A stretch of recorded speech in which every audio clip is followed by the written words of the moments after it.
It's just after 3:30 on a Tuesday afternoon, and I'm standing in my kitchen looking out the window. I'm nervous because my son Finn is late walking home from school. It's only a half-mile walk through our tree-filled neighborhood, but he's only 8 years old, and I always worry. Something you should know about Finn is he's twice exceptional. He's gifted with an extremely high verbal comprehension, while at the same time, his dyslexia, dysgraphia, and ADHD means he struggles with reading, writing, and acting like everyone else. He's fiercely independent. He regularly wears mismatched socks, prefers his clothes worn inside out, and is never scared to ask as many questions as necessary until he feels he fully understands something. He loves to explore the world and let his mind wander, and he's got a lot of energy. So the independence and freedom he gets from these walks home is something that's really important to him. So I breathe a sigh of relief as I finally see his mop of floppy brown hair and his big backpack bouncing along up the street to our house. And as soon as he comes in the door, I pounce on him with questions. Is everything okay? Did something happen? Why were you late? And he says, yeah, something funny did happen. Somebody pulled over and asked me if I was okay and wanted a ride. Now, in that moment, I'm trying to stay calm, but all sorts of worst case scenarios are running through my mind. But I take a deep breath and I say, well, that's kind of strange. Why do you think that might have happened? And he thinks for a minute, and then he looks at me and says, it might have been because I was standing and staring at a tree for a really long time.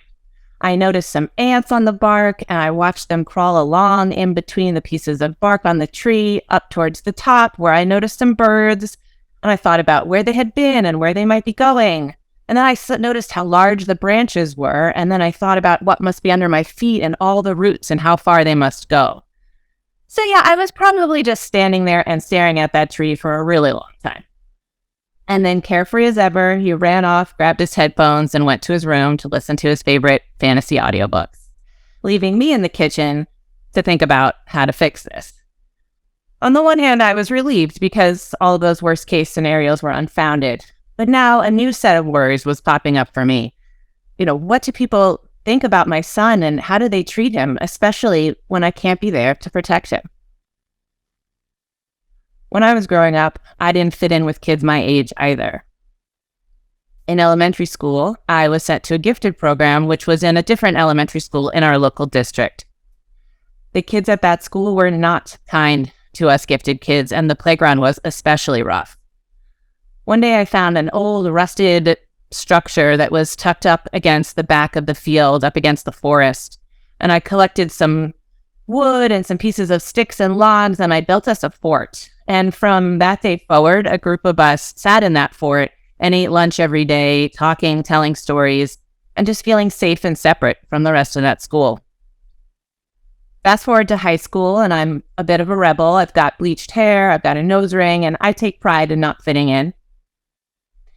At our local high school, there was a bagel place across the street where everyone would go after school to kind of hang out and get a snack.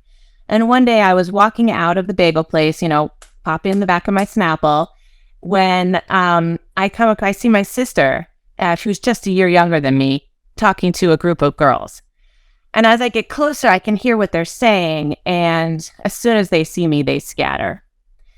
They had been trying and pretending to be friends with her while trying to get her to eat pieces of broken glass, saying, "This is what friends do." Now, you might be wondering who would eat broken glass simply because someone tells them to. Well, my sister has Williams syndrome. It's very much like autism, but with a slight twist. People with Williams are extremely kind and loving to everyone, and they're really unable to tell when people are being unkind in return. I remember in elementary school sitting on the bus with my sister while all the kids ruthlessly teased her, and she thought they were being her friends, but I just sat there and absorbed all of that hate. And throughout the years, I felt the brunt of a lot of my sister's bullying, as well as my own inability to fit in, and I learned to adopt a shell to protect myself. So now, as an adult, standing there in my kitchen, I knew that I wanted above all else to find a way to protect my own son from these same sort of experiences. So the next day, I logged on to my online parent support group for Twice Exceptional Kids, and I told them the story of Finn and his walk, and I asked them for their advice.